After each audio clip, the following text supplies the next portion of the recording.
एक राजा के लड़के की दोस्ती एक बनिए के लड़के के साथ हो गई। बाल्यावस्था से ही दोनों साथ रहने लगे, साथ शिक्षा ग्रहण करते, साथ खेलते कूदते। दोनों की मित्रता इतनी गाढ़ी हो गई कि दोनों एक दूसरे के बिना रह नहीं पाते। समय बीता, दोनों जवान हो गए। एक दिन बनिए के लड़के को उसके पिता ने कहा, बेटा अब तुम युवा अवस्था में आ गए हो, ज्यादा दिनों तक बहू का मायके में रहना ठीक नहीं है। तुम अपने ससुराल जाओ और अपनी पत्नी को ले आओ। पुराने समय में छोटी उम्र में ही बच्चों की शादियां कर दी जाती थीं। जब लड़का लड़की जवान हो जाते तब लड़का लड़की को अपने घर ले आता। बनिए के लड़के ने कहा, पिताजी मैं अपने मित्र राजकुमार जयराज को भी अपने साथ लेकर जाना चाहता हूँ। हमने एक दूसरे से वादा किया है कि हम दोनों एक दूसरे के बगैर कहीं नहीं जाएंगे। बनिया बोला, बेटा मुझे तो कोई परेशानी नहीं है, लेकिन ध्यान रखना तुम्हारी ससुराल में राजकुमार की आव भगत उसकी प्रतिष्ठा के अनुरूप ही हो। बनिए का लड़का चंद्रपाल अपने पिता से आज्ञा ले राजकुमार के साथ अपनी ससुराल की तरफ चल पड़ा, पर मन ही मन उसे पिता की कही हुई बात खाए जा रही थी कि राजकुमार की खातिरदारी उसकी प्रतिष्ठा के अनुरूप ना हुई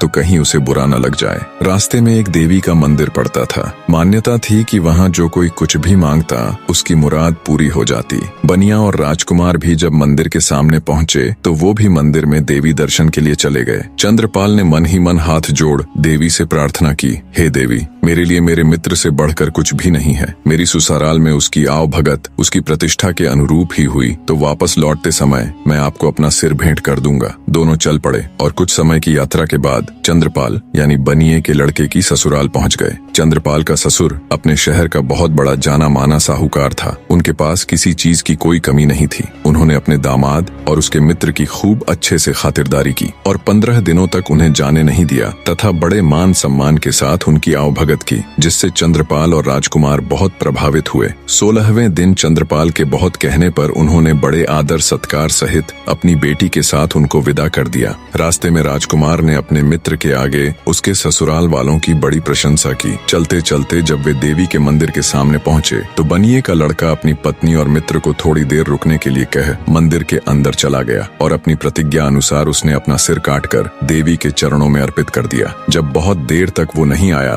तो राजकुमार जयराज उसे देखने के लिए मंदिर गया। उसका कटा हुआ सिर देखकर उसके पैरों नीचे से जमीन खिसक गई। सोचा अगर मित्र ही जिंदा नहीं रहा तो मैं जीकर क्या करूंगा। उसने भी अपना सिर कलम कर लिया। उधर जब नव विवाहिता चंद्रकला को बहुत देर इंतजार करते हो गई तो वो भी किसी अनहोनी की आशंका से मंदिर के अंदर गई। जब उसने वहां का नजारा देखा तो उसके होश उड़ गए। उसकी जोरदार चीख से वातावरण दहल उठा। रोते हुए वो देवी के सामने बोली, हे माँ ये क्या अनर्थ हो गया। अपने पति के बिना मैं ससुराल जाकर क्या करूंगी। सब मुझे ही अभागन कह मेरे ऊपर लांछन लगाएंगे। अब मेरे जीने का भी कोई मतलब नहीं रह गया। जैसे ही उसने तलवार उठाई, बने रहे।